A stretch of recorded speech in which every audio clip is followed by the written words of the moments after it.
आज की वीडियो में हम बात करेंगे इंडियन इक्विटी मार्केट अक्सर चलती कैसे है। तो अक्सर क्या बोलते हैं लोग, जैसे यहाँ पे निफ्टी एवरेज रिटर्न 15% बताया हुआ है, मिड कैप 21, स्मॉल कैप 24। तो ऐसे बोल देते हैं कि निफ्टी 15% एवरेज रिटर्न देते हैं। और बट इन्वेस्टर्स को क्या लगता है कि ऐसा होता है कि 15 ऐसे मिलता है रिटर्न, और हर साल जैसे नॉर्मली एफडी मिलता है ऐसे रिटर्न्स नहीं होते। क्या होता है कि बहुत ज़्यादा शार्प डाउन मूवमेंट्स होते हैं और बहुत ज़्यादा शार्प अप मूवमेंट होता है। एक वाइडर पीरियड, जैसे आप 5 साल का पीरियड ले लो, ओके, 5 साल के पीरियड के बाद जो अकमुलेटेड 5 साल का कैगर होता है उसको बोलते हैं कि हाँ 15% का कैगर आया। फॉर एग्जांपल किसी एक साल में -5% रिजल्ट आए, कभी कभी तो -40%, 30% ऐसे साल भी आए हैं जो कि हाँ कि वंस इन अ डेकेड से आते हैं। ओके, फिर आता है, फिर एक साल जब दो खराब चले गए उसके बाद 25-30, एक साल 50 आ गया, तो कैगर मिला के ये बात करते हैं और लोगों का लगता है कि ऐसा कोई डाउन टर्न नहीं आने वाला। तो वही इस वीडियो में डिस्कस करेंगे।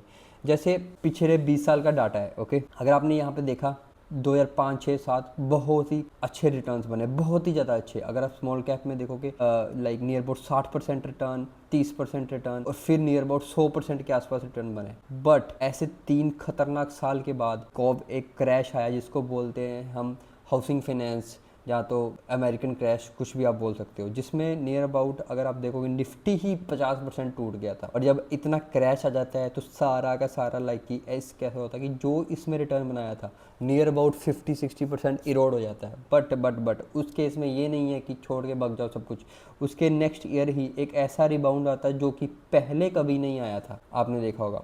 उसके बाद एक बहुत ही लाइक कि बहुत ही, अगर इतना ज़्यादा रिटर्न्स किसी साल बन जाता है उसके बाद आगे 1-2 साल काफ़ी ज़्यादा नॉर्मल या सबऑर्डिनेट हो जाते हैं, कि काफ़ी नॉर्मलाइज हो जाते हैं। नियर अबाउट देखोगे 15%, उसके बाद फिर नेगेटिव, फिर एक नॉर्मलाइज यहाँ पे खत्म होता है, अच्छे रिटर्न मिलते हैं, साल ऐसा आता है। और जब जैसे ये अच्छा आया एक साल, उसके बाद 2 खराब साल चले जाए, उसके बाद एक शॉर्ट ही हो जाता है कि अगला एक से जो भी 12 से 24 महीने हैं तो मार्केट में अच्छे रिटर्न, क्योंकि वैल्यूएशन का ही खेल होता है कि जब इतना शार्प मूवमेंट हो जाता है कंपनियों ने उतना परफॉर्म नहीं कितना करा होता जितना कि इनके रिजल्ट लाइक कि स्टॉक वैल्यू हो जाती है। फिर उसको कूल डाउन करने के लिए या तो मार्केट क्रैश आएगा, या तो कंसोलिडेशन आएगा, या तो कुछ भी तरह का पेन आएगा जो कि मोस्ट इन्वेस्टर नहीं सह सकते। उसके बाद एक रिवॉर्डिंग ईयर आएगा, उसके बाद सेम प्रोसेस चलता रहेगा। ओके, उसके बाद आप ये देखोगे, फिर उसके बाद 18, 19 और इनिशियल मंथ्स ऑफ 2020 हुआ, फिर पेनफुल मंथ थे, रिटर्न नहीं बने। बट उसके आगे 1-2 साल देखो, 2020 का, 2021 का काफ़ी बढ़िया रिटर्न बने।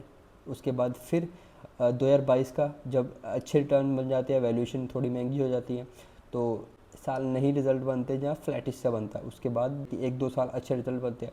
और रिसेंटली देखोगे यहाँ पे 2025 का मेंशन है जिसमें नेगेटिव रिजल्ट रिटर्न है नियर अबाउट 5-10%, और 2026 का यहाँ पे मेंशन नहीं है क्योंकि डाटा मुझे वहीं तक मिल पाया। बट अगर आप देखोगे 2026 का ये लास्ट क्वार्टर चल रहा है, उसके भी रिजल्ट्स आएंगे, 2026 भी ऐड कर लोगे, ये भी नेगेटिव होगा, 2 साल का भी खराब जाने वाला है। अगर आप पिछले 20 साल में देखोगे, ऐसे दो कोई भी 3 साल नहीं आपको दिखेंगे, 3 साल लाइक की जिसमें कुछ नहीं बना हो, लेकिन कोई रिटर्न अच्छे ना बने हो। फॉर एग्जांपल ये अच्छे रिटर्न बने थे, उसके बाद ये 2 साल फ्लैटिश लाइक कि ऐसा अगर बिल्कुल ही क्रैश कर जाता है फिर तो 2 साल भी नहीं होते, क्रैश।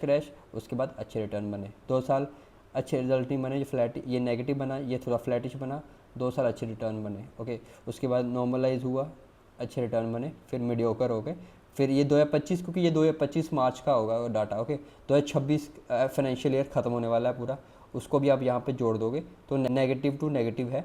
और आप समझ सकते हो कि 2 साल अगर मार्केट परफॉर्म नहीं करते हो तो तीसरा चौथा साल कैसा होता है।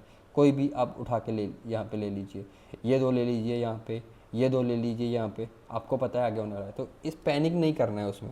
फिर क्या होता है कि जब भी ग्लोबल क्राइसिस लाइक आता है तो उसके बाद जब भी once in a day moment आता है तो वो लाइक कि गोल्डन डेकेडल अपॉर्चुनिटीज़ होती हैं। वो तो अभी तो नहीं है, इस वक्त बोलोगे तो इस वक्त तो नहीं है, वॉर के कारण हमेशा हुआ है, बट ऐसा नहीं कुछ हुआ क्योंकि मार्केट्स में, क्योंकि ये तब बबल बनता है जब इकोनॉमिक लेवल पे बहुत गड़बड़ होती है, ये तभी होता है। अभी इकोनॉमिक लेवल पे कुछ गड़बड़ नहीं है, वैल्यूएशन पिछले 2 साल के करेक्शन के बाद काफ़ी ज़्यादा वैल्यू, जा तो अंडर वैल्यू आप बोल सकते हो काफ़ी पॉकेट्स में। और कभी कभी तो ये थोड़ा और ऐसा क्या होता है कि जब अंडर वैल्यू हो जाता है तो मोमेंटम चलते चलते और अंडर वैल्यूड हो जाते हैं, क्योंकि जब सेल ऑफ आता है तो और सेल ऑफ डर के फियर में जो बेचते हैं तो उसके कारण और सेल ऑफ होता है।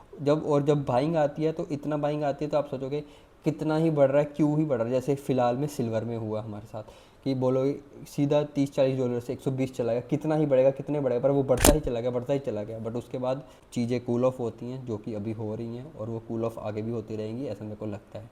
उसके बाद अगर कोई क्राइसिस वाले ईयर होते हैं तो उसके बाद रिबाउंड भी बहुत खतरनाक होते हैं। 2028 के बाद अगर आप देखोगे mid cap -66, small cap -70, Nifty 50, उसके बाद रिबाउंड देखोगे 100%, 114%, 76%। सिमिलरली NBFC क्राइसिस या कोविड क्रैश इसको बोल सकते हो, 27, 28, 14, उसके बाद अच्छे खासे रिटर्न बने। ओके, ये ईयर वाइन ईयर रिटर्न है। निफ्टी थोड़ा सा कंपैरेटिवली मिड कैप और स्मॉल कैप स्टेबल रहता है, but on the same time mid cap और स्मॉल कैप में रिटर्न्स भी ज़्यादा बनते हैं, रिस्क भी ज़्यादा होता है। ओके, अगर आप वॉलेटिलिटी संभाल सकते हो तभी आप वहाँ इन्वेस्ट करिए, क्योंकि अगर वॉलेटिली आप इन्वेस्ट कैसे कर पाओगे? अगर आप बिजनेसिस पढ़ते हो, आपको पता है बिजनेसिस में कुछ गड़बड़ नहीं है, बाकी सब कुछ अच्छा है, बिजनेस शॉर्ट टर्म पेन है किसी और वजह के कारण, तो आप उसको होल्ड कर पाओगे, कन्विक्शन आपका हाई होगा। बट आपने अगर किसी के कहने पे लिया है, न्यूज़ बेस लिया है, तो आप हमेशा ऐसी, जब वोलेटाइल मार्केट आएगा, आप कभी भी कन्विक्शन नहीं बना सकते। तभी बोलते हैं कि बाइट कन्विक्शन ज़्यादा देर तक नहीं चलती है। आप किसी का कन्विक्शन, अगर किसी ने आपको लाइक किसी की थ्योरी पढ़ के, जैसे मैं आपको समझाता हूँ, आपने जाके खुद कॉन कॉल पढ़ी है, PPT पढ़ी है, आपकी कन्विक्शन बढ़ी है, तब तो वो बात ठीक है। बट जैसा आपने स्टॉक का नाम सुन लिया है और उसके कारण आपने होल्ड करा हुआ है, या किसी के कहने पे ले लिया हुआ है, पता नहीं है अंदर ग्रोथ स्टोरी क्या है, ग्रोथ है या नहीं है, तब तो आपका खेल ख़त्म है। ये 20 साल का कैगर है, 12.5-13% के आसपास निफ्टी का, 16% के आसपास मिड कैप का, और सिमिलरली 16% के आसपास स्मॉल कैप का। तो होप आपको वीडियो से वैल्यू मिली हो। अगर आपको वीडियो से वैल्यू मिली हो तो चैनल को ग्रो करने में हेल्प करिए, क्योंकि मैं बहुत कि पिछले 1-2 साल से काफ़ी मेहनत हो रही है, बट रिज़ल्ट उतने खास मिले नहीं। चलो, रिज़ल्ट बेस वो चीज़ नहीं है, वो आज नहीं तो कल कभी ना कभी तो मिल जाएंगे। बट अब आपको वैल्यू मिलती है तो चैनल को सब्सक्राइब, वीडियो को लाइक और अपने दोस्तों को शेयर करना। मिलते हैं नेक्स्ट वीडियो पे, तब के लिए बाय बाय, टेक केयर।